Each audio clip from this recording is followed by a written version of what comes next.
yang berlafazkan Allahumma sholli ala Sayyidina Muhammad wa ala alihi Sayyidina Muhammad, yang dimana syafaat beliau yang kita nanti-nantikan di yaumil akhir.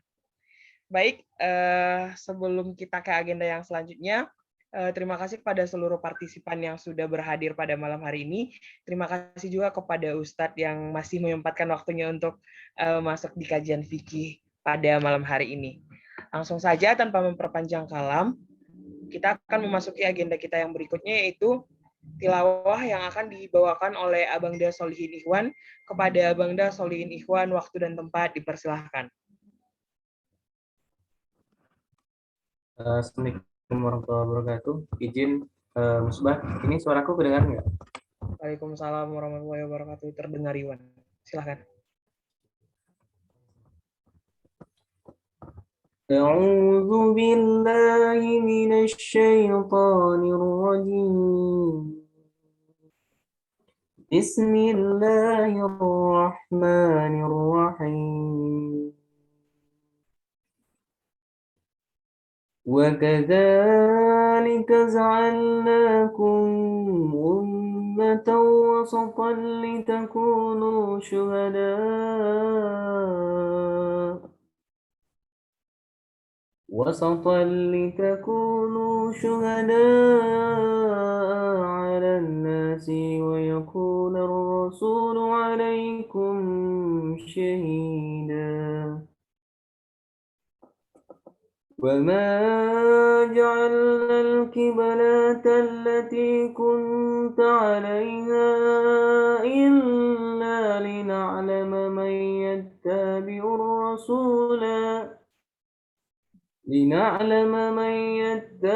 الرسول ممن ينقلب على عاقبه وإن كانت لكبيرة إلا على الذين هدى الله وما كان الله ليضيع إيمانكم إن الله بالناس لرؤوف رحيم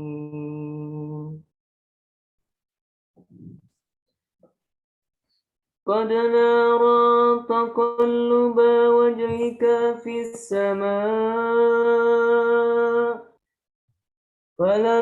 فلنولينك قبلة ترضاها فولي وجهك شطر المسجد الحرام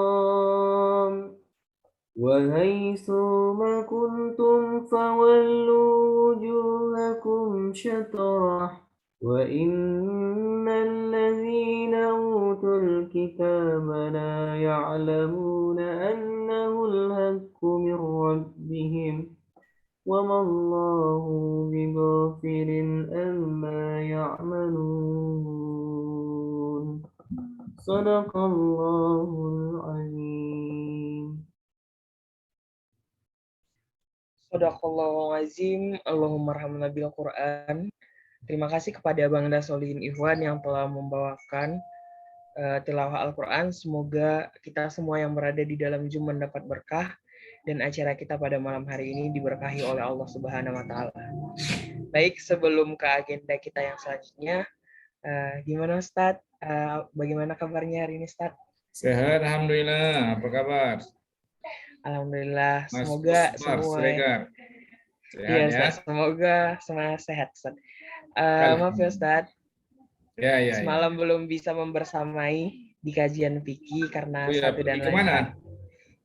Ada ini, Ustadz, tugas yang harus diselesaikan, Ustadz. Oh iya, semoga dimudahkan ya. Amin, Ustadz. Makasih, Ustadz. Oke, Ya. baik, langsung saja kita ke agenda kita yang berikutnya, yaitu materi yang akan dibawakan oleh Ustadz. Kepada Ustadz, waktu dan tempat dipersilahkan, Ustadz. Ya, baik. Kita share dulu ya. Baik, Ustadz. Assalamualaikum warahmatullahi wabarakatuh. Alhamdulillah. Waalaikumsalam warahmatullahi wabarakatuh. Alhamdulillah wassalatu wassalamu ala Rasulillah wa ala alihi wa sahbihi wa man wala wa la haula wa la quwwata illa billah. Malam ini kita terus saja ya pembahasan tentang masalah sholat. Yang lain itu sudah kita tinggalkan, tentang tayamum itu biasa, mandi juga biasa ya. Perlu kita bahas lagi, kita langsung saja membahas tentang masalah sholat. Sholat ini disebutkan pertama sekali adalah apa yang dimaksud dengan sholat, ya. Apa makna sholat? Kalau disebut sholat, ini kan berasal dari bahasa Arab. Itu maknanya secara bahasa adalah doa ya. Secara bahasa itu adalah doa. Jadi kalau kita katakan as-salatu ad-doa ya, itu doa. Doa di sini maksudnya doa kebaikan ya. Kemudian sebagaimana firman Allah Subhanahu wa taala dalam surah At-Taubah ayat 103, "Washalli 'alaihim inna salataka sakanul lahum." Ya. Dan doakanlah mereka, sesungguhnya doamu untuk mereka itu bisa mendatangkan ketenangan. Nah, di sini makna salat di sini doa. Itu secara bahasa ayat, ud'ullaha lahum bil maghfirah, ya, doakan keampunan untuk mereka. Adapun secara istilah, maksudnya kalau disebutkan salat menurut para ulama fikih, ya, maka yang dimaksud dengan salat itu adalah aqwal, perkataan, ya. Jadi ada ucapan kita ketika kita melaksanakan ibadah sholat.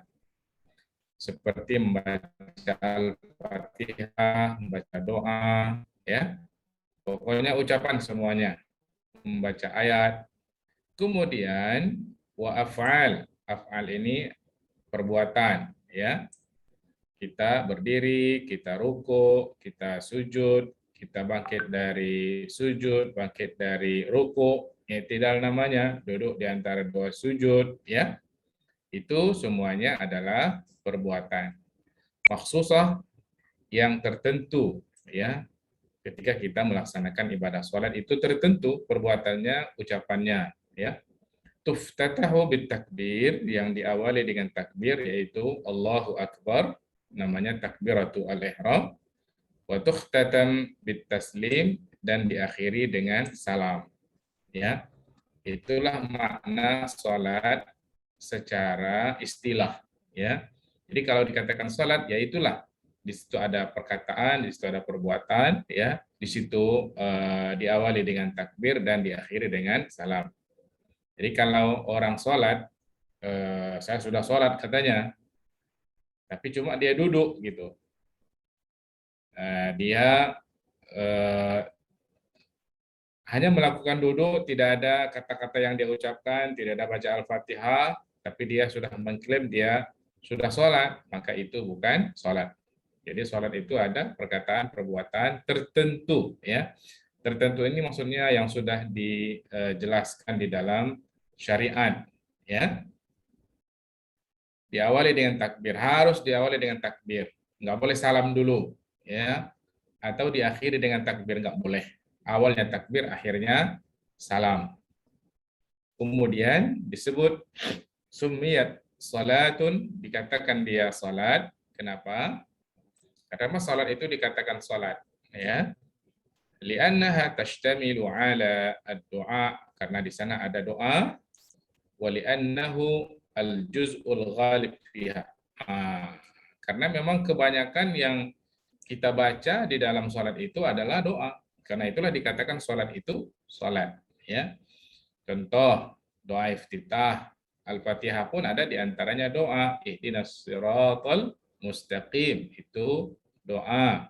Nanti ketika kita ruku baca doa lagi, ketika kita i'tidal baca doa, ketika kita sujud baca doa, duduk di antara dua sujud juga baca doa. Jadi kebanyakan yang dibaca itu adalah doa, sehingga dengan demikian dikatakanlah sholat itu adalah sholat. Ya, itlaqan lismil juz'i 'alal kull, karena memang kebanyakannya tadi adalah doa. Itu pengertian sholat. Ya. Kemudian apa hikmah sholat? Apa hikmah? Kita nggak boleh kita tanya kenapa kita wajib sholat, karena memang sudah Allah wajibkan. Ya, tapi kita boleh tanya apa hikmah dari ibadah sholat yang disyariatkan oleh Allah Subhanahu wa taala kepada kita. Sholat ini banyak hikamun wa asrarun katsirah, ya, itu banyak sekali hikmah-hikmah dan rahasia yang kadang kita tidak mengetahuinya, ya. Nah, sekarang yang pertama, apa hikmah atau apa rahasia ibadah sholat yang kita lakukan? Pertama adalah an yantabihal insanu ila hawiyatihi al-haqiqiyah, agar manusia ini sadar, ya, akan tugas, ya, identitas dirinya yang sebenarnya, ya. Tugas dia yang sebenarnya itu adalah apa? Wahia annahu abdun mamlukun lillahi azza wa jalla. Bahwa dia sebenarnya adalah hamba Allah Subhanahu wa taala, hamba yang dimiliki oleh Allah, ya. Kita ini pemilik kita adalah Allah Subhanahu wa taala. Karena itu kita katakan selalu kalau ada orang yang meninggal, ya, atau orang kena musibah, inna lillahi wa inna ilaihi rajiun. Kita ini milik Allah dan semua kita akan kembali kepada Allah Subhanahu wa taala. Jadi dengan ibadah salat itu mengingatkan kita bahwa kita ini adalah hamba Allah Subhanahu wa taala. Tsumma an yadhilla mutadzakkiran laha, sehingga setiap kali kita salat kita selalu ingat bahwa kita ini adalah hamba Allah, ya, bukan hamba fulan, atau juga bukan hamba jabatan, hamba harta, hamba macam-macam lah. Kita ini adalah hamba Allah Subhanahu wa taala. Itu hikmah yang pertama, ya.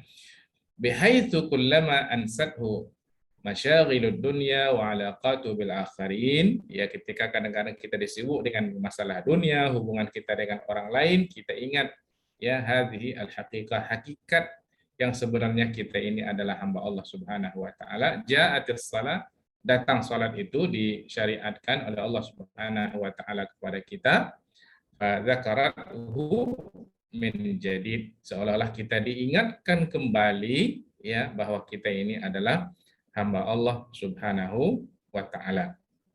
Yang berikutnya adalah yang kedua, ya, an yastaqirra fi nafsi al-insan annahu la yujad mu'inun wa mun'im haqiqi illallah azza wa jal, agar tertanam di dalam jiwa setiap manusia bahwa tidak ada yang dapat menolong dia, tidak ada yang dapat memberikan nikmat yang sebenarnya kepada dia kecuali Allah Subhanahu wa taala, ya.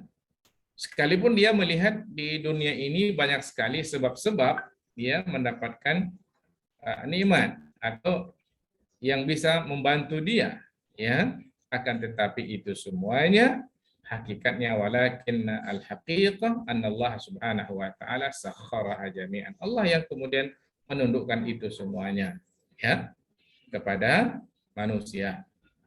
Itu, ya, agar tertanam di dalam jiwa kita ini bahwa tidak ada yang bisa menolong kita, tidak ada yang bisa memberikan nikmat kepada kita kecuali Allah Subhanahu wa taala. Karena itulah dalam surah Al-Fatihah selalu kita baca iyyaka na'budu wa iyyaka nasta'in, hanya kepadamu ya Allah kami menyembah dan hanya kepadamu ya Allah kami minta pertolongan, ya. Jelas ya? Itu hikmah yang kedua. Jadi disebut di sini fakullama ghafala al-insanu wastarsal ma'al wasaid ad-dunyawiyya adh-dhahira, setiap kali manusia lalai, ya, dengan kesibukan dunianya, sholat kembali mengingatkan dia bahwa dia ingat yang memberikan al-musabbib, ya, semuanya, ya, yang bisa menolong dia hanyalah Allah Subhanahu wa taala, yang menghidupkan dan mematikan, mendatangkan manfaat dan mudarat adalah Allah Subhanahu wa taala. Yang berikutnya, ya, adalah bahwa an yattakhidal insanu min hasa'ah taubah, yaitu fiha. Jadi kita ini mengambil satu saat, ya, menghadap Allah Subhanahu wa taala agar kita memperbarui taubat kita kepada Allah Subhanahu wa taala. Karena kita ini kadang-kadang, bukan kadang-kadang, banyak kali pun dosa kita. Ketika kita salat, ya, maka itulah saat kita minta ampun kepada Allah Subhanahu wa taala dalam sehari semalam, ya. Oke, kadang-kadang kita buat dosa ini, kadang kita tahu, kadang kita tidak tahu, kadang kita sadar, kadang kita tidak sadar, ya. Maka setiap kali sholat itu berulang, ya, kita lakukan, maka setiap kali itu pula lah tathiran lahu min tilkal ma'asi wal auzar, ya. Setiap kali itu pula lah bahwa ibadah sholat itu kemudian dengan izin Allah dapat membersihkan diri kita dari dosa dan dari maksiat, ya. Karena ada hadis yang mengatakan dari baginda Rasulullah Shallallahu Alaihi Wasallam dalam sebuah hadis riwayat Imam Muslim rahimahullah dari Jabir bin Abdullah radhiyallahu taala anhu qala Rasulullah Shallallahu Alaihi Wasallam, apa kata Nabi, mathalus shalawatil khams, perumpamaan salat 5 waktu yang kita itu kamathali nahrin jarin ghamrin ala babi ahadikum. Perumpamaan salat 5 waktu itu adalah seperti sungai yang mengalir yang airnya banyak di depan rumah kita. Yaghtasilu minhu kulla yaumin 5 marratin, di mana kita mandi, ya, dia mandi di sungai itu 5 kali sehari semalam, ya. Nah, berkatalah yang bertanya Al-Hasan, wa ma yubqi dzalika minad daran, ya, apakah masih ada sisa kotoran yang melekat pada badannya? Coba, orang yang mandi 5 kali sehari semalam, kira-kira apakah masih ada kotoran yang melekat pada badan? Maksud kotoran itu kalau dia mandi, berarti kalau ada kotoran hilang. Jadi maksudnya di sini kalau dia salat 5 waktu, ya, sehari semalam, kotoran tadi maksudnya adalah dosa, ya. Apakah masih ada dosa yang melekat pada dirinya? Tentu kalau dari hadis ini menunjukkan bahwa salat itu hikmahnya adalah menghapus dosa, ya. Tapi di sini dosa kecil, bukan dosa besar, ya. Kalau dosa besar itu harus apa? Bertobat kepada Allah Subhanahu wa taala, menyesali dosa, berhenti dan berjanji untuk tidak mengulangi lagi. Itu kalau dosa besar. Atau jika berkaitan dengan hak orang lain, misalnya ada harta orang lain diambilnya, maka dia harus kembalikan, atau nama baik orang lain dicemarkannya, maka nama baik orang lain itu harus dibersihkan. Itu kalau dosa besar. Kalau dosa kecil, insya Allah dengan ibadah sholat ini akan dapat dihapus. Ya, itulah keuntungan ibadah sholat sebagai penghapus dosa kita. Ya, dan ini juga disebutkan oleh riwayat dari Abu Hurairah, ya, disebutkan juga kata Nabi, fadzalika mathalus shalawatil khamsi, begitu juga lah salat 5 waktu seperti orang mandi tadi, ya, 5 kali sehari semalam di sungai yang ada di depannya. Yamhullahu bihinnal khataya, Allah dapat menghapuskan, ya, kesalahan-kesalahannya. Baik. Kemudian yang keempat, ya, udah berapa itu? 3. Sekarang yang keempat. Yang pertama apa tadi? Masih ingat? Agar manusia sadar kebersamaannya bahwa ia adalah milik hamba Allah. Milik Allah. Ya, yang kedua, bahwa Allah adalah penolong yang sebaik-baiknya. iya, yang ketiga, Untuk memperbarui taubat ataupun ampunan. baik, bagus, masya Allah. Antum nggak tidur ya? An takuna ghazaan mustamirran li aqidatil iman. Ya, ini sesungguhnya ibadah salat ini adalah ghazaan. Ghaza itu adalah makanan. Ya. Makanan mustamirran terus. Fisik ini makanannya apa? Nasi, ikan, daging, ya kalau fisik kita. Kalau kita nggak makan kita sakit, ya, atau kurus kemudian lama-lama sakit, misalnya. Maka roh kita ini, akidah kita ini, keyakinan kita kepada Allah Subhanahu wa taala itu juga perlu dimantapkan. Roh kita perlu dimantapkan. Cara memantapkannya agar dia sehat, roh kita ini, makanannya apa? Ibadah kepada Allah Subhanahu wa taala. Hati kita ini juga akan dimantapkan dengan ibadah kepada Allah Subhanahu wa taala ketika kita dilalaikan oleh dunia, ya. Banyak bisikan-bisikan yang melalaikan kita dari setan, dari manusia, membuat kita ini lupa, barangkali bisa merusak akidah yang tadi sudah kokoh barangkali ya di dalam hati kita, tetapi karena pengaruh dunia itu bisa sedikit demi sedikit akan kekuatan iman kita mulai berkurang. Nah, menguatkannya kembali adalah dengan ibadah sholat.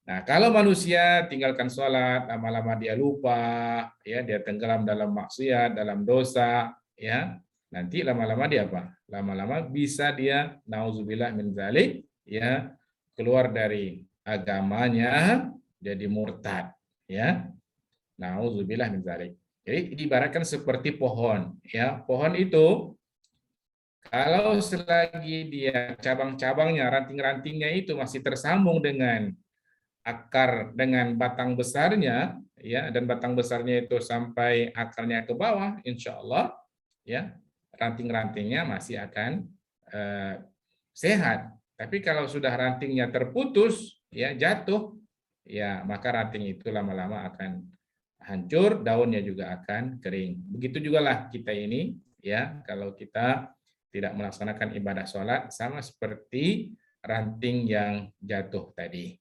Ya, kira-kira begitu. Karena roh kita ini, ya, iman kita ini perlu dikasih apa?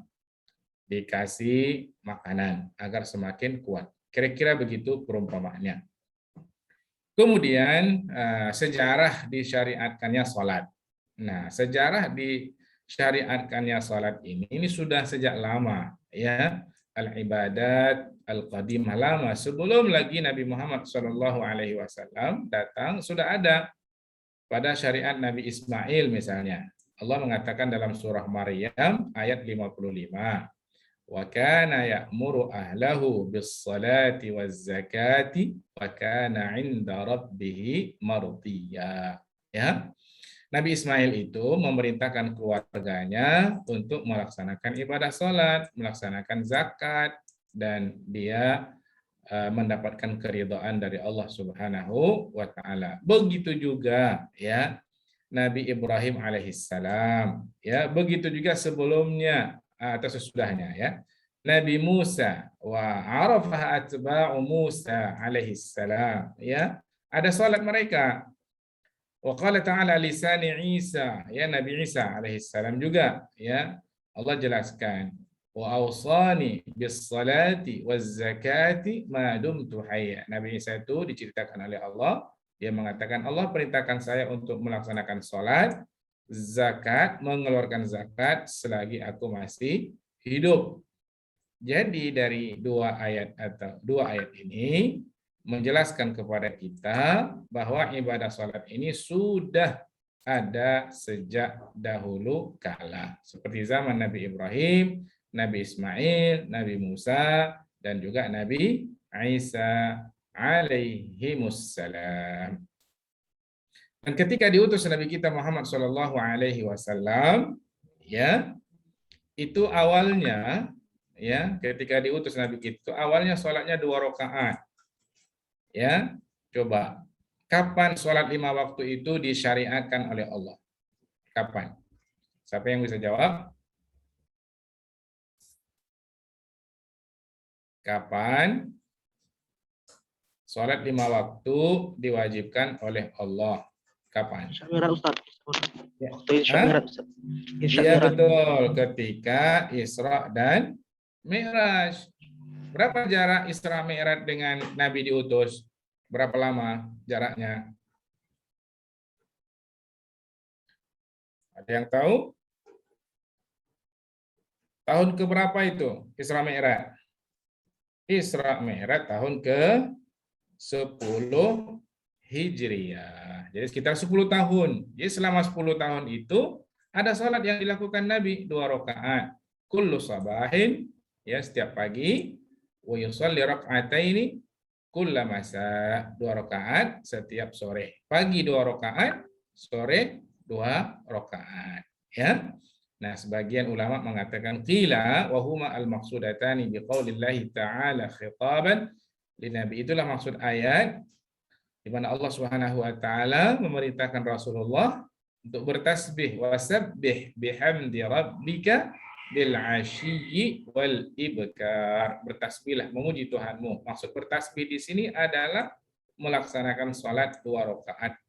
Al-ashi waktu malam, sore maksudnya, wal ibkar waktu pagi. Ya, itu sebelum apa?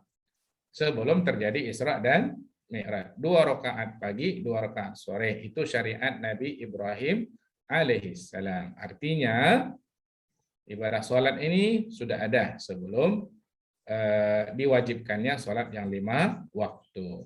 Ya. Kemudian as-shalawatul maktubah, sholat-sholat yang wajib. Ya. Berapa sholat yang wajib? 5. Subuh 1. Zuhur, asar, maghrib, dan Isya. isya. Ya, ini sholat yang wajib. Ya, kapan ini disyariatkan oleh Allah kepada Nabi? Ini ketika tadi Isra dan Mi'raj. Ya, jadi coba di sini, coba kita renung ya, kita renung ini. Sholat ini rukun Islam itu berapa? Berapa rukun Islam? Rukun Islam ada 5. Pertama, mengucap 2 kalimat syahadat. Yang kedua, melaksanakan sholat. Dan yang ketiga, apa? Membayar zakat. Membayar zakat. Bayar Yang zakat. berikutnya, puasa. Berpuasa pada bulan Dan Ramadan. haji. Oke, haji bagi yang mampu. Tengok sekarang ya. Saya mulai dari haji dulu. Haji, kalau nggak ada duit, bisa pergi haji? Enggak, Bisa Nggak. Ustaz. Kalau nggak sehat, nggak bisa. Kalau puasa, kalau sakit, bisa puasa? Enggak. Bahkan boleh Nggak dia bisa. berbuka. Ya kan? Kalau berzakat, kalau nggak ada hartanya, bisa dia berzakat? Enggak, Ustaz. Enggak, ya. Kan dia harus dapat zakat, ya kan? Kalau sholat, tengok nih, kalau sholat sakit dia, bisa nggak ditinggalkannya sholat? Enggak. Tidak, Enggak, Ustaz. kan? Nggak bisa, Ustaz. Jadi kalau nggak bisa dia berdiri, duduk, ya kan? Duduk. Kalau nggak bisa duduk, dia berbaring. Berbaring. Kalau dia sakit, tetap dia harus laksanakan. Ya, jadi di antara ibadah sholat yang nggak bisa kita tinggalkan dalam kondisi apapun, itu adalah ibadah sholat. 1. Yang kedua, sholat ini beda dengan ibadah puasa, zakat, haji. Kalau puasa, zakat, dan haji, ini kan wahyunya turun. Turun ke atas Nabi, kan gitu. Tapi sholat ini itu melalui Isra dan Mi'raj kan. Naik Rasulullah ke langit menjemput, kira-kira begitu.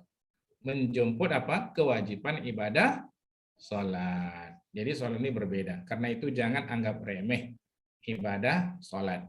Karena itu dikatakan as-sholatu imaduddin. Sholat itu adalah tiang agama pada diri seseorang. Selagi orang itu sholat, insya Allah agama pada dirinya akan kokoh. Tapi kalau ada orang sudah berani meninggalkan sholat, agamanya sedikit demi sedikit akan habis, ya. Na'udzubillah min dzalik. Baik. Dzalik. Awalnya kasih sayang Allah kepada umat Nabi Muhammad SAW awalnya itu dikasih berapa? 50 waktu sehari semalam. Kemudian diringankan menjadi 5 waktu, ya. Tapi pahalanya sama, ya. Pahala yang 5 waktu itu sama dengan 50 kali sehari semalam. Oke. Apa dalilnya? Ini dalilnya adalah ketika Isra dan Mi'raj. Ini hadis Isra Mi'raj. Rasulullah mengatakan, "Furija an saqfi baiti wa ana bi Makkah." Terbuka atap rumahku. Ya. Jibril turun dan saya di Mekah. Fanazala Jibril, turunlah malaikat Jibril, wa akhadha bi yadayya fa'araja bi ila sama. Dipegangnya tangan Nabi, dibawa naik ke langit. Ya. Fafaradallahu, ini ringkas saja nih, hadisnya panjang tapi diringkas. Fafaradallahu ala ummati khamsina salatan, diwajibkan ya salat 5 waktu. Kemudian Rasulullah, usulan siapa itu? Masih ingat? Siapa yang mengusulkan agar Rasulullah naik lagi jumpa Allah minta dikurangi? Ada yang ingat? Nabi Musa, Ustaz. Hah? Umar, Ustaz. Nabi Musa, Ustaz. Nabi Musa, Ya, Ustaz. Nabi Musa, ya. Nabi Musa. Kata Nabi Musa, umatku kuat-kuat, besar-besar badannya, ya. Enggak kuat itu 50 waktu, apalagi umatmu kecil-kecil. Gitu kata Nabi Musa. Cobalah minta lagi kepada Allah, kurangi, ya. Rasulullah naik turun sampai 5 ya. Rakaat 5 waktu sehari semalam. Nah, ini terjadi sebelum hijrah Rasulullah ke Madinah, ya. 18 bulan sebelum hijrah ke Madinah. Jadi sudah di penghujung, ya. Di penghujung mau hijrah ke Madinah. Disitulah salat itu diturunkan oleh Allah Subhanahu wa taala kewajibannya, sehingga ketika turun kewajiban salat 5 waktu yang 2 rakaat tadi otomatis apa? Dibatalkan. Jadi nggak ada sekarang lagi orang sholat pagi 2 rakaat, sore 2 rakaat. Kenapa kok sholat pagi 2 rakaat? Pagi 2 rakaat, sore 2 rakaat. Kan dulu juga Rasulullah melaksanakan itu. Tidak, itu sudah dihapuskan menjadi 5 waktu sehari semalam. Ya. Dalil lagi menunjukkan bahwa sholat ini disyariatkan oleh Allah Subhanahu wa taala, hadisnya cukup banyak dalam Quran. Ya. Jadi kalau ada orang bilang nggak ada ini kewajiban sholat dalam Quran, itu nggak benar itu, ya. Kan ada orang mengatakan begitu, ya. Hatta waktunya juga disebutkan oleh Allah Subhanahu wa taala secara tersirat, bukan tersurat. Ada yang tersurat, ya. Ada yang tersirat. Tengok nih. Surah apa ini? Surah Ar-Rum 17-18. A'udzubillahi minasyaitonirrajim. Fasubhanallah, maha suci Allah. Hina tumsun, ya, ketika kalian berada di sore hari. Wa hina tusbihun, ketika kalian berada di pagi hari. Sore dan pagi. Sore dan pagi salat apa itu? Pagi salat, ayo. Subuh. Ya. Sore salat Asar. Sore itu salat maghrib dan isya, ya. Katakan di sini Ibnu Abbas mengatakan maksud tumsun itu sore, itu salat maghrib dan salat isya. Tusbihun itu adalah salat subuh, ya. Wa asyiyan walahul hamdu fis samawati wal ard wa asyiyan. Asyi itu salat asar. Asyi itu maksudnya sore, petang, ya. Wa hina tuzhirun, waktu zuhur, yaitu salat zuhur. Jadi ada sebetulnya waktu-waktu salat yang disebutkan oleh Allah Subhanahu wa taala, ya, di dalam Al-Qur'an. Ustaz sedang zoom sebentar, Ustaz.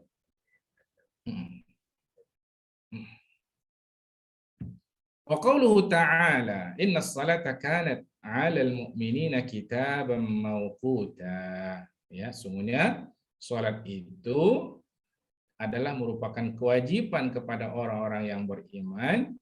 Ada waktu yang ditentukan oleh Allah, ya. Nggak bisa kita suka-suka hati kita salat. Salat zuhur kita jam 9, salat asar kita jam 11 malam, nggak bisa. Ada waktu-waktu yang sudah ditentukan oleh Allah, ya. Itu dari Quran. Adapun dari hadis, riwayat pertama hadis Al-Isra Mi'raj, ya. Yang lalu, ya, itu ada hadis yang lain ini daripada Ibnu Abbas bahwa Nabi Muhammad SAW mengutus Muaz ke Yaman, ya. Ini hadis tentang kewajiban salat. Diutuslah Muaz ke Yaman agar mengajak orang Yaman ini masuk Islam. Nah, karena di Yaman ini ahli kitab, ya, Yahudi dan Nasrani. Kata Nabi, ud'uhum ila syahadah alla ilaha illallah. Ajarlah mereka bisa bersaksi, agar mereka bisa bersaksi tidak ada Tuhan selain Allah, wa anni Muhammadan Rasulullah, dan bahwa saya adalah utusan Allah. Masuk Islam dia, oke. Kalau sudah mau mereka, fa inhum ata'u lidzalika, kalau dia mau masuk Islam, fa'alimhum annallaha qad iftarada alaihim khamsa salawatin. Bagi tahu mereka bahwasanya Allah mewajibkan ke atas mereka salat 5 waktu sehari semalam, fi kulli lailatin fi kulli yaumin wa lailah. Ini dalil, ya, wajib salat 5 waktu. Ayat Qur'annya sudah, hadisnya yang tadi itu. Juga ada yang dikatakan Nabi wa qalu sallallahu alaihi wasallam lil a'rabi, kepada orang Arab Badui, alladzi sa'alahu amma yajib alaihi minas shalah. Kata orang Arab Badui ini tanya Nabi, ya Rasulullah, yang wajib salat itu berapa sesungguhnya? Ya, kata Nabi, khamsu salawatin fil yaumi wal laila, 5 waktu sehari semalam.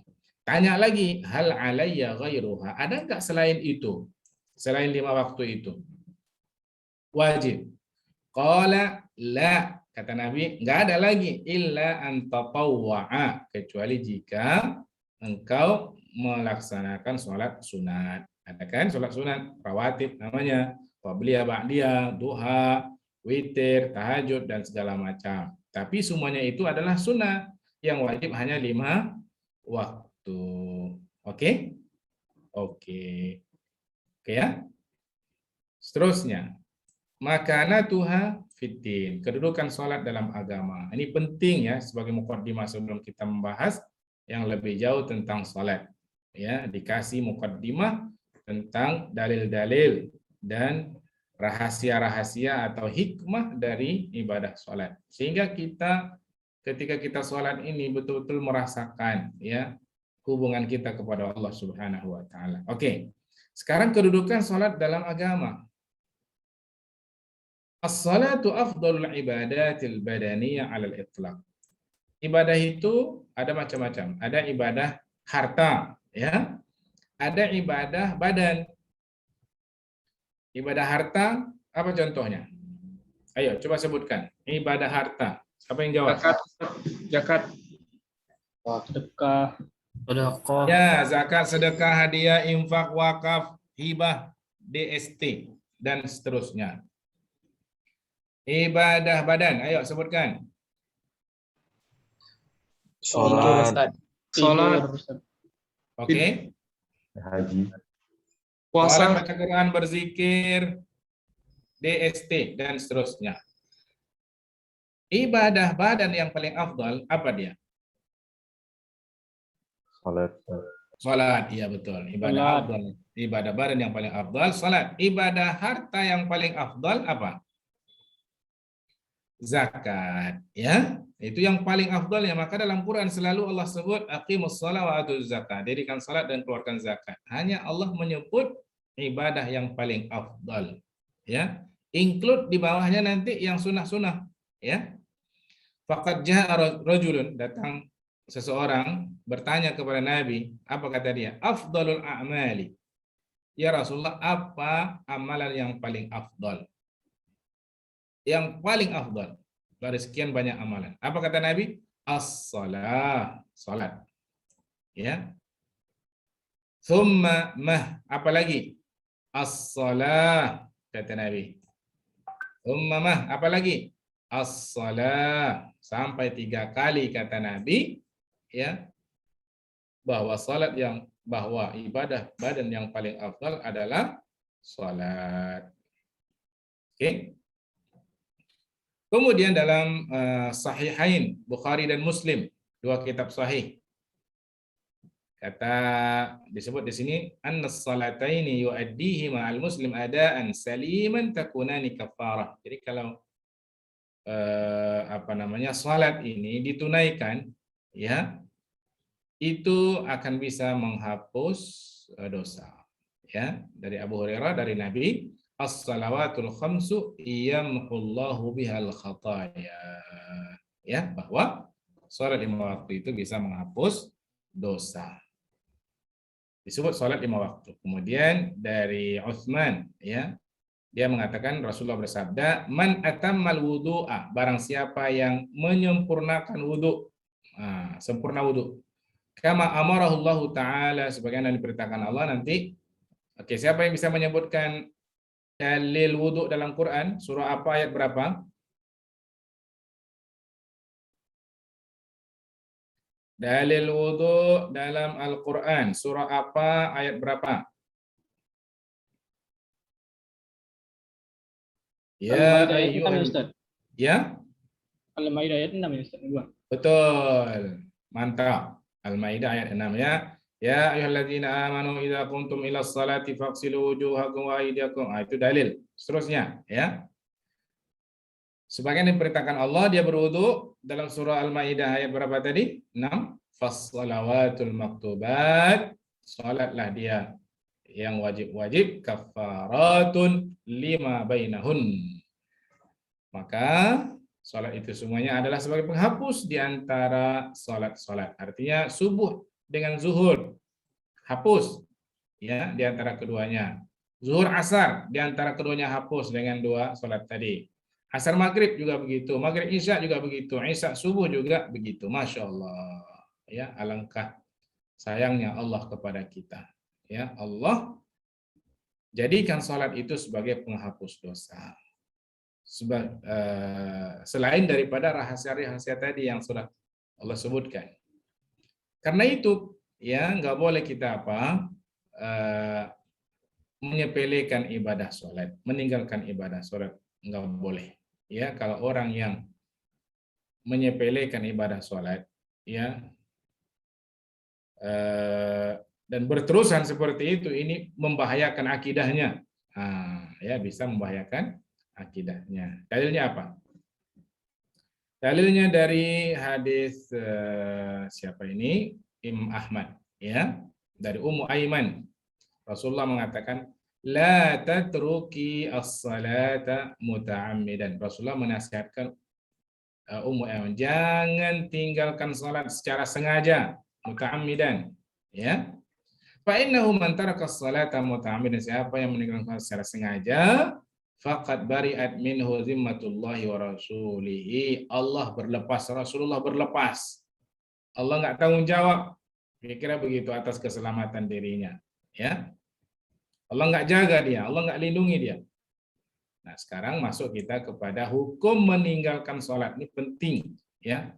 Jangan sampai kita termasuk orang yang meninggalkan sholat. Tarikus shalah, orang yang meninggalkan ibadah sholat. Oke, iman yakuna qad tarakaha kaslan aw tahawunan. Malas. Kenapa aku nggak sholat? Malas aku sholat. Apa hukumnya orang yang seperti itu? Tahawunan, sepele. Kenapa aku nggak sholat? Alah, apalah itu katanya. Sepele. 2, 3, au tarakaha juhudan laha, atau dia mengingkari kewajiban sholat. Kenapa aku nggak sholat? Nggak wajib katanya. Au istighfafan, atau dia menganggap remeh. Ya. Bagaimana nih hukumnya? Mari kita lihat. Fa'amma man tarakaha jahidan liwujubiha, orang siapa yang meninggalkan salat karena dia mengingkari kewajiban, mustahzian, mengejek, ya, menghina ibadah salat itu, dihinanya ibadah salat, fa innahu yukaffar bidzalika wa yartaddu 'anil Islam. Maka orang itu telah menjadi kufur, telah murtad. Kalau dia mengingkari kewajiban salat dan menghina, ya. Hati-hati. Salat jangan dihina, salat jangan diingkari kewajibannya. Fayajibu 'alal hakim, maka wajib bagi pemerintah untuk menyuruh dia bertobat. Ini kalau pemerintahan Islam lah ini, ya. Fa in taba wa aqama, jika dia mau bertobat dan kemudian mendirikan salat, oke, lepaskan. Ya. Jika dia mau salat, lepaskan. Kalau dia mau dinasihati, ya.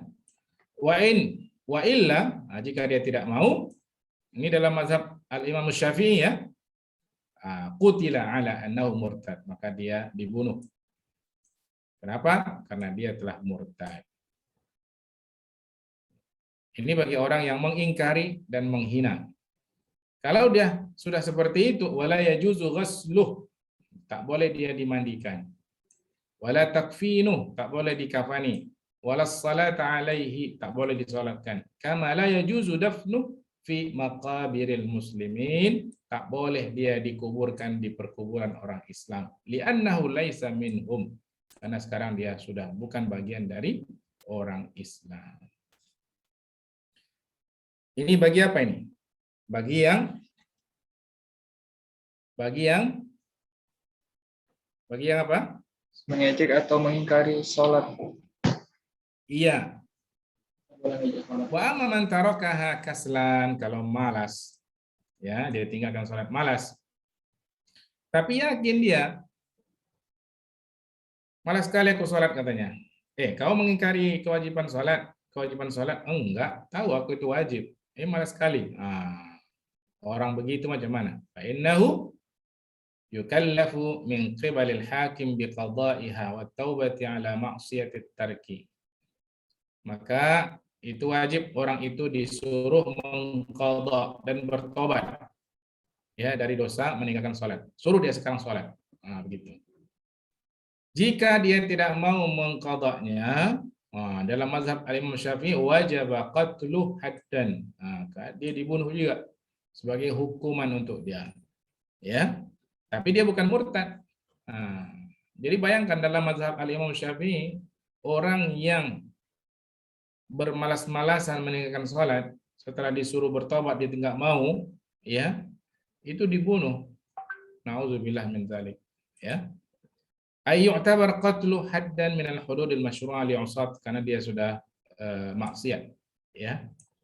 Wa uqubatu ala tarkihi fardhah yuqatal 'alaiha. Begitu, ya. Itu dosa besar. Tetapi dianggap muslim, ya. Maka disolatkan, dikuburkan di kuburan orang Islam. Kalau yang tadi udah murtad, ya. Ini secara umum, ya. Jangan pula kemudian kita tengok nanti ada orang nggak sholat, ya langsung kita tuduh kafir, enggak, ya, langsung dibunuh, enggak boleh, ya. Itu bukan kita yang memeriksanya itu, ya, ada pihak, ya, yang berwajib untuk itu, ya. Rawahul Bukhari, Imam Bukhari ini meriwayatkan Imam Muslim dari Ibnu Umar, ya, anna Rasulullah SAW qala, ini dalilnya, umirtu an uqatilan nas hatta yashhadu an la ilaha illallah. Aku diperintahkan untuk memerangi manusia sehingga mereka bersaksi bahwa tidak ada Tuhan kecuali Allah, wa anna Muhammadan Rasulullah, dan sampai dia bersaksi bahwa Nabi Muhammad utusan Allah, wa yuqimus salata wa yu'tuz zakat, dia mendirikan salat dan mengeluarkan zakat. Fa idza fa'alu dzalika, jika dia melakukan itu, asamu minni dima'ahum, maka terjagalah dariku harta mereka. Enggak boleh diganggu, ya. Enggak boleh diganggu, ya. Enggak boleh ditumpahkan darahnya. Wa amwalahum, harta mereka, illa bihaqqil Islam, kecuali kalau dia membunuh orang, maka qisas, ya. Wa hisabuhum 'ala Allah, dan hisab mereka nanti terpulang kepada Allah Subhanahu wa taala. Karena itu di sini hadis di atas menunjukkan bahwa siapa yang bersyahadat, ya, dia diperangi jika dia tidak sholat, tetapi dia tidak menjadi kafir. Ya. Kemudian hadis berikutnya ya dari Ubadah bin Samit dari Rasulullah SAW. Khamsu salawatin katabahunallahu 'alal ibad. 5 waktu Allah wajibkan ke atas hambanya. Barang siapa yang melaksanakannya, lam yudayyi' minhunna syai'an istighfafan bihaqqihinna, ya dia tidak ada menyia-nyiakan sedikit pun dari ibadah salat tadi, dia tunaikan ya dengan sempurna. Kana lahu 'indallahi 'ahdun an yudkhilahul jannah, ya Allah masukkan dia ke dalam surga. Wa man lam ya'ti bihinna falaysa lahu 'indallahi 'ahdun. Kalau dia tidak melaksanakan salat, ya Allah tidak punya tidak punya kewajiban, ya. Kewajiban di sini merupakan tafaddulan. Allah mewajibkan atas dirinya sendiri, ya. Karena Allah sudah berjanji untuk, Allah tidak punya kewajiban untuk masukkan dia ke dalam surga. Insya adzabahu wa insya dakhalahul jannah. Jika Allah ingin mengazabnya, Allah akan azab. Jika Allah ingin masukkan dia ke surga, maka Allah Maha Kuasa untuk melakukan segalanya. Ya. Maka disebut di sini menunjukkan orang yang meninggalkan sholat karena malas itu tidaklah dia dihukum kafir. Ya. Kenapa? Kalau dia kafir tentu tadi nggak akan masuk surga. Tapi di sini sebut di sini jika Allah mau, Allah akan masukkan dia ke dalam surga. Barang siapa yang meninggalkannya ini kaslan, malas. Ya. Nah. Hadis yang berikutnya dari Jabir bin Abdullah radhiyallahu ta'ala qala sami'tu Nabi sallallahu alaihi wasallam yaqul, Rasulullah bersabda, inna bainar rajul wa bainas syirki wal kufri tarkus shalah. Beda seseorang antara syirik dan kufur itu adalah ketika dia meninggalkan salat. Ya. Jadi salat ini selalu jadi ukuran, ya. Ukuran keimanan seseorang. Waktu sudah 21.30. Habis waktu. Itu yang dapat kita sampaikan malam ini. Mudah-mudahan ada manfaat. Kita teruskan nanti pada pertemuan berikutnya, ya. Tentang waktu-waktu salat fardu. Di sini nanti ada pembahasan, ya. Ada waktu salat dengan menggunakan pendekatan fikih. Nah, ada waktu salat dengan pendekatan hisab, ya. Matahari, kedudukan matahari berapa derajat. Itulah yang sekarang kita gunakan itu. Iya kan? Padahal kalau menurut ilmu fikihnya, waktu maghrib itu ketika hilang cahaya merah di barat, itu sudah habis waktu maghrib. Tapi sekarang kan panjang, ada sekitar 1 jam baru masuk waktu isya. Itu bagaimana itu? Ada juga isu waktu subuh itu dipanjangkan 8 menit. Nantilah kita bahas ya pada pertemuan berikutnya. Jadi 2 pendekatan fikih dan pendekatan ilmu astronomi, ya. Hisab namanya. Wallahu taala alam. Assalamualaikum warahmatullahi wabarakatuh. Waalaikumsalam warahmatullahi wabarakatuh. Oke, baik. Terima kasih kepada Ustadz yang telah memberikan materi pada malam hari ini. Langsung saja kita ke agenda yang selanjutnya, yaitu tanya jawab. Bagi abang-abang, kakak-kakak yang berada di dalam Zoom yang ingin bertanya, boleh langsung open mic atau raise hand, atau boleh di kolom chat juga, dipersilakan. Oke, langsung nih Ustadz, ada dari Bang Rizky dan Bang Dasawal. Langsung aja Bang, dipersilahkan. Oke, baik. Bismillahirrahmanirrahim. Assalamualaikum warahmatullahi wabarakatuh. Waalaikumsalam warahmatullahi wabarakatuh. Baik, sebelumnya saya ucapkan terima kasih pada Musbar atas kesempatannya dan jazakallah khair kepada Ustadz Usman Jafar yang sudah menyampaikan materinya. Semoga Ustadz senantiasa dalam lindungan Allah Subhanahu wa taala. Amin amin ya rabbal alamin. Baik, izin bertanya Ustadz terkait dengan sholat, terutama mungkin mengenai orang tua Ustadz. Bagaimana hukumnya Ustadz ketika orang tua itu tidak sholat karena mencari nafkah untuk memenuhi kebutuhan keluarganya. Lalu bagaimana nanti Ustadz ketika mungkin di pengadilannya Allah seperti itu Ustadz? Bagaimana hukumnya Ustadz? Mungkin itu saja Ustadz. Dikembalikan. Terima kasih. Wassalamualaikum warahmatullahi wabarakatuh. Ya, Waalaikumsalam Masya warahmatullahi Allah. wabarakatuh. Jawabannya, ya pertanyaan tadi, bagaimana hukumnya orang tua tidak sholat karena sibuk mencari nafkah?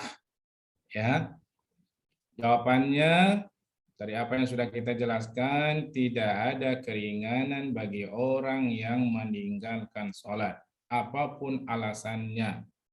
Jangankan mencari nafkah, ketika kondisi sakit pun dia wajib melaksanakan ibadah sholat. Inilah yang terjadi pada hari ini. Banyak orang sepele dengan ibadah sholat dengan alasan macam-macam. Itu yang pertama.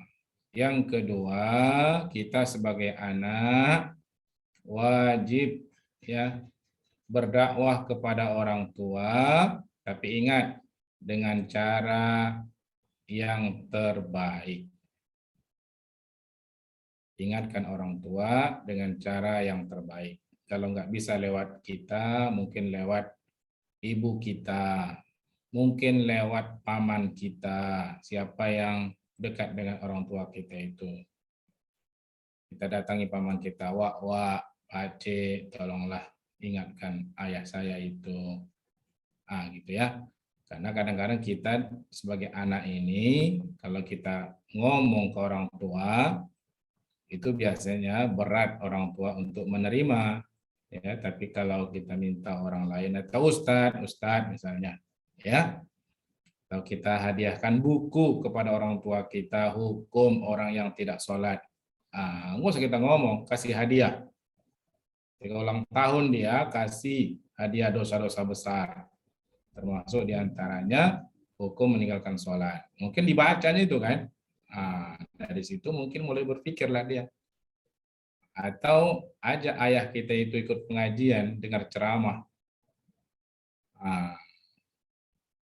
Ya kan? Macam-macam lah caranya. Tapi ingat dengan cara yang terbaik. Nggak boleh kita bilang, ayah kalau mati nanti neraka tahu. Nggak boleh. Ya, kasihan. Maka cari cara yang terbaik, bagaimana mengajak orang tua kita agar bisa sama-sama kita nanti masuk ke dalam surga. Nggak ada keringanan ya. Kalau untuk sholat ini nggak ada keringanan. Wajib. Baru dia berhenti kalau nafasnya berhenti. Selagi dia muslim, baligh, berakal, ya wajib. Jadi kalau akalnya udah nggak ada, ya uzur misalnya, ya uzur itu pikun, itu nggak wajib lagi dia, ya. Maka dalam hidup ini kita punya kewajiban untuk saling mengingatkan. Jadi kalau ada anak, ingatkan orang tuanya, itu orang tuanya beruntung itu mendapatkan anak yang seperti itu. Ya, itu bentuk birrul walidain juga, ya, berbakti kita kepada kedua orang tua kita. Ya, tapi ingat dengan cara yang terbaik, ya. Wallahu taala a'lam. Baik, terima kasih kepada Ustadz yang telah menjawab. Kayaknya sudah begitu jelas ya Bang Ki. Atau masih ada yang mengganjil gitu?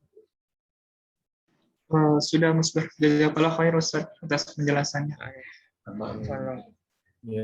Oke, terima kasih kepada Bang Rizky atas pertanyaan yang begitu luar biasa. Nah, sebelum kita ke yang Raisan Ustadz, di sini ada salah satu penanya dari kolom chat, dia itu dari Kak Dian Rahmadani, izin membacakan Ustadz. Ustadz, bagaimana jika ada seseorang yang meninggalkan sholat selama 5 tahun, apakah dia harus mengqadha sholatnya? Boleh Ustadz, silahkan dijawab. Dua pendekatan, ya. Kalau udah lama kali dia tinggalkan, pendekatan ulama bertobat, ya, bertobat berhenti dari perbuatan dosa. Berhenti itu maksudnya laksanakan sekarang sholatnya, itu maksudnya. Ya, kalau selama hari ini dia meninggalkan sholat, berhenti. Sekarang dia sholat dan harus menyesal dan berjanji untuk tidak lagi meninggalkan ibadah sholat. Terus yang lalu bagaimana? Udah. Afallahu amma salaf. Allah maafkan. Itu pandangan sebagian para ulama. Ya. Tapi ada juga yang mengatakan diqadha. Ini dalam mazhab al-Imam Syafi'i, diqadha. Gimana cara mengqadhanya? Subuh itu dia buat 2 kali, zuhur 2 kali. Setiap sholat dia buat 2 kali sampai 5 tahun. Habislah itu. Tapi sebagian ulama mengatakan kalau dia bertobat, ya tobatnya itu insya Allah ya menghapus dosa-dosa yang lalu. At-taibu minadz dzambi kaman la dzamba lahu. Orang yang bertobat dari dosa tapi taubatan nasuha. Jangan taubat sambal. Taubat sambal itu dimakannya sambal pedas sekali nggak aku makan lagi katanya, besok dimakannya lagi. Orang bilang taubat sambal namanya. Ya. Jadi betul-betul lah dia ikhlas bertobat kepada Allah Subhanahu wa taala. Jangan dia tinggalkan lagi. Itu pandangan para ulama. Wallahu taala a'lam. Oke, terima kasih Ustadz atas jawabannya. Mungkin sudah begitu jelas ya Kak Dian Ramadhani. Mungkin jika ada yang mau disampaikan lagi boleh dikirim di kolom chat lagi. Oke, baik Ustadz. Selanjutnya kita ke yang raise hand. Di sini ada dari Abangda Fajar Kesuma Mustaqim. Kepada Abangda Fajar, dipersilahkan. Assalamualaikum Ustaz. Alhamdulillah. Sebelumnya syukur atas kesempatannya untuk Musbar, kemudian juga khair juga untuk Ustaz atas materinya. Jadi Ustaz, sebenarnya ada beberapa pertanyaan Ustaz yang pengen ditanyakan terkait tentang soal Ustaz. Jadi yang pertama Ustaz, gimana kalau misalkan kondisinya si kita ini lagi sakit Ustaz dan nggak bisa tidur, nggak bisa duduk Ustaz. Jadi kita ini tiduran aja Ustaz, itu kalau untuk sholatnya menghadap kiblatnya gimana Ustaz itu? Itu yang pertama. Kemudian yang kedua, ini memang kasusnya orang tua saya sih Ustaz, kan orang tua saya lagi sakit dan itu tiduran aja Ustaz, belum bisa ngapa-ngapain gitu. Jadi kalau misalnya untuk sholat kadang ya sholat, kadang nggak juga Ustaz. Itu gimana cara untuk hukumnya dan gimana mungkin cara untuk menggantinya. Kemudian yang ketiga, namanya juga orang sakit kan Ustaz, kadang kalau misalkan lagi sholat nggak sampai full gitu Ustaz, nanti kadang-kadang di rakaat kedua udah tertidur gitu Ustaz, nanti kadang-kadang di rakaat ketiga kelupaan gitu Ustaz. Itu gimana Ustaz hukumnya Ustaz? Mungkin itu aja sih Ustaz yang pengen ditanyakan, nanti kembalikan Ustaz. Bagus pertanyaannya ya. Pertanyaan pertama kedua itu sama sebetulnya ya, hanya orangnya yang beda. Ya kan, dia nggak bisa bergerak, betul ya? Itu gimana cara sholatnya? Gimana cara wudhunya? Kalau dia nggak bisa bergerak, nggak bisa masuk ke kamar mandi, ya maka dibantu, ambilkan air, ya, ambilkan air untuk dia berwudhu. Kalau dia nggak bisa berwudhu, stroke misalnya, diwudhukan, disapukan anggota wudhunya, ya, caranya begitu. Udah, sudah selesai wudhu, baring dia seperti baring orang di kuburan. Ya, gimana baring orang di kuburan? Menghadap kiblat, ke bawahnya sisi sebelah kanan, ya, sisi sebelah kanan. Ingat, kalau kiblat depan saya sekarang, maka saya berbaring begini, ya, gini baring, ya. Kalau kiblat depan saya, itu caranya. Atau bisa juga begini, ini, saya berbaring ke belakang ini. Ya, kaki saya akan ke depan, kemudian bagian kepala dikasih bantal agak tinggi. Jadi dua keadaan itu keduanya apa? Menghadap kiblat ya. Dua-duanya boleh. Yang paling bagus itu, yang paling bagus ya, mana yang paling mudah untuk dia?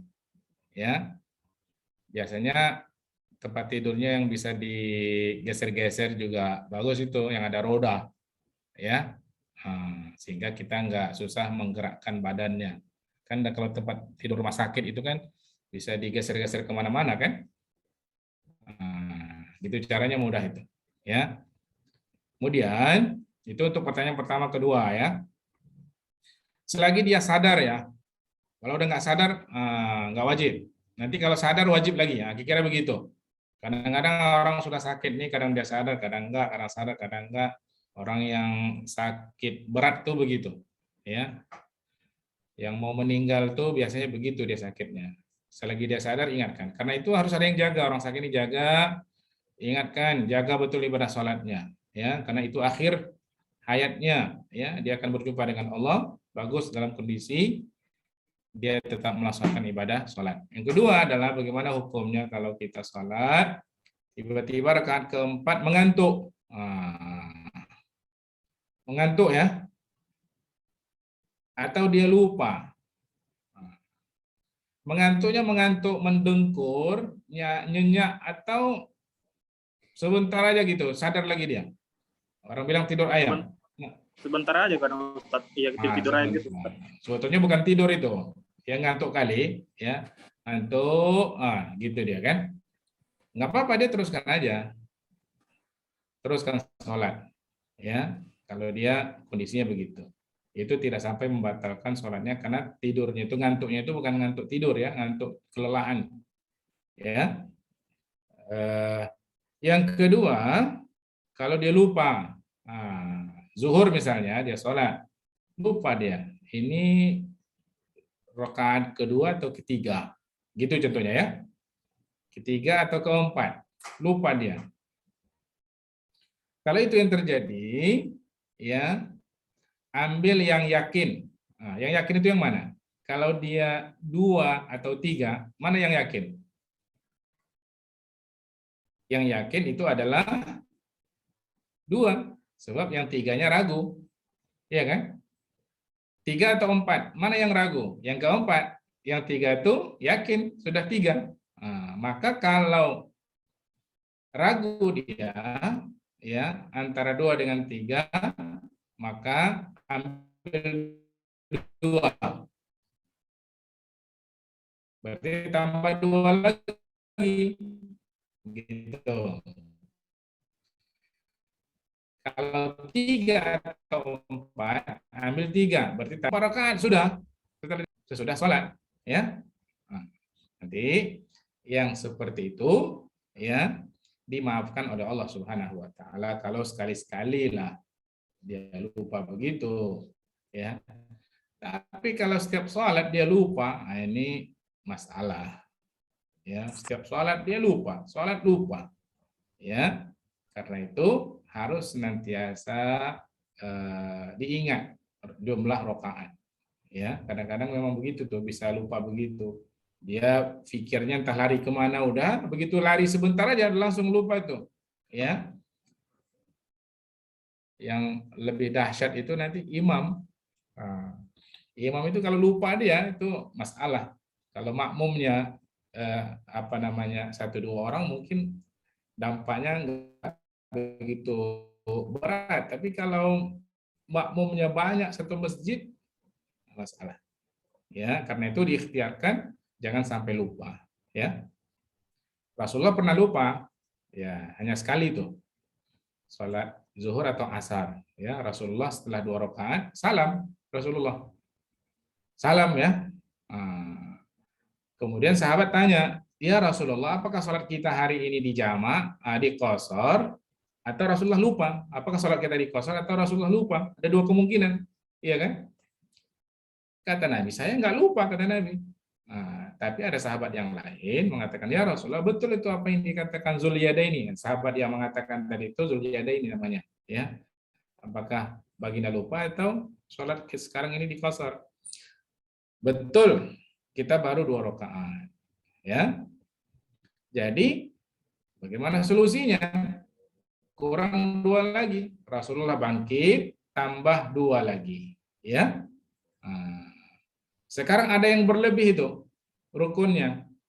Mana yang berlebih rukunnya? Pertama, salamnya 2 kali, ya kan? Betul nggak? Salamnya 2 kali itu.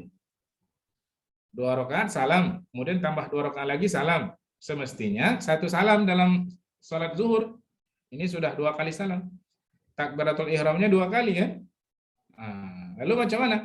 Dia sujud sahwi sesudah salam. Ya. Kalau rukunnya bertambah, sujud sahwinya sesudah salam. Kalau rukunnya kurang atau ada yang tertinggal sunnah, kalau dalam mazhab Imam Syafi'i kunutnya tertinggal atau duduk antara 2 sujudnya tertinggal. Nah, gimana caranya? Kalau ada yang tertinggal, sujud sahwi sebelum salam. Setelah dia baca tasyahud, innaka hamidum majid, sebelum salam dia sujud sahwi. Ya. Sujud sahwi 2 kali, bangkit dan langsung salam. Tapi kalau rukunnya bertambah, salam dulu, baru sujud 2 kali dan salam lagi. Ya. Salam setelah sujud sahwi 2 kali. Wallahu ta'ala a'lam. Oke, baik Ustadz. Terima kasih atas jawaban. Gimana Bang Fajar? Apakah masih ada yang mau ditanyakan? Insyaallah pas. Jazakallah khair Ustaz. Waalaikumsalam. Oke, baik. Mengingat waktu, mungkin kita cukupkan untuk sesi tanya jawabnya ya Ustadz. Soalnya waktunya sudah hampir di penghujung acara. Langsung saja Ustadz ke doa Ustadz. A'udzubillahi minasyaitonirrajim. Bismillahirrahmanirrahim. Alhamdulillahirabbil alamin wassalatu wassalamu ala asyrafil anbiya'i wal mursalin wa ala alihi wa ashabihi ajma'in. Allahumma 'allimna ma yanfa'una wa dzakkirna minhu ma nusina waj'al a'malana maqbula. Allahumma ij'al ijtima'ana hadza ijtima'an marhuma wa tafarruqana min ba'di tafarruqan ma'suma. Rabbana atina fid dunya hasanah wa fil akhirati hasanah wa qina adzabannar. Walhamdulillahi rabbil alamin. Assalamualaikum warahmatullahi wabarakatuh. Waalaikumsalam warahmatullahi wabarakatuh. Dikirimkan rekamannya dikirimkan. Oke, siap Ustaz.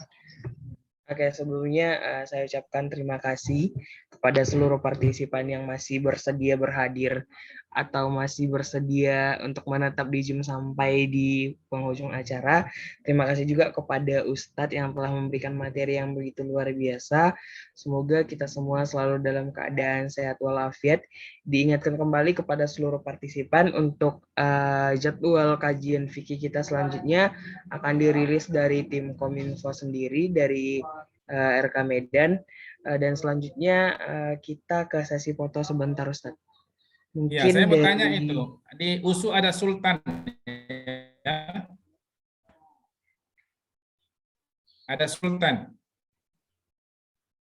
Halo Sultan USU. Sultan itu siapa? Singkatan Ustaz. Apa itu? Solid, unggul, tangguh Ustaz. Mantap. Luar biasa. Anak-anak USU nih ya. Banyak sultannya. Luar biasa. Mantap. Sultan itu sebutan untuk peserta rumah kepemimpinan, Ustaz. Mereka masing-masing regional itu ada berbeda. Kalau di UI itu panggilan mereka Satria dan Tiara. Kalau di Bogor itu di IPB Pandawa. Kalau kita di USU namanya Sultan. Mantap. Masya Saya pikir entah sultan mana tadi itu maksudnya. Baik. Terima kasih kepada Ustadz Andi yang telah menjabarkan sedikit tentang Sultan tadi atas pertanyaan Ustadz. Langsung saja ke operator untuk mengambil sesi dokumentasi. Pada operator dipersilahkan.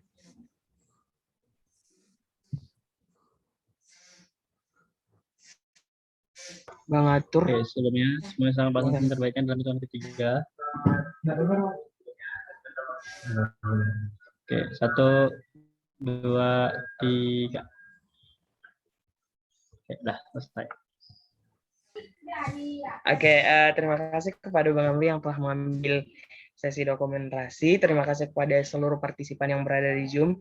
Terima kasih kepada Ustadz yang telah memberikan materi dan masih berhadir untuk kajian fikih kita. Semoga semuanya senantiasa diberikan kesehatan, diberikan kelancaran dalam setiap urusannya, diberikan dijauhkan dari paparan COVID-19, dan semoga kita bisa berjumpa lagi untuk next di waktu kajian fikih yang selanjutnya yang akan dirilis oleh tim Kominfo dari RK Medan. Baik, mungkin itu saja yang dapat saya sampaikan. Saya Musbar Siregar sebagai moderator pada malam hari ini undur diri. Wabillahi taufiq wal hidayah. Wassalamualaikum warahmatullahi wabarakatuh. Waalaikumsalam warahmatullahi wabarakatuh.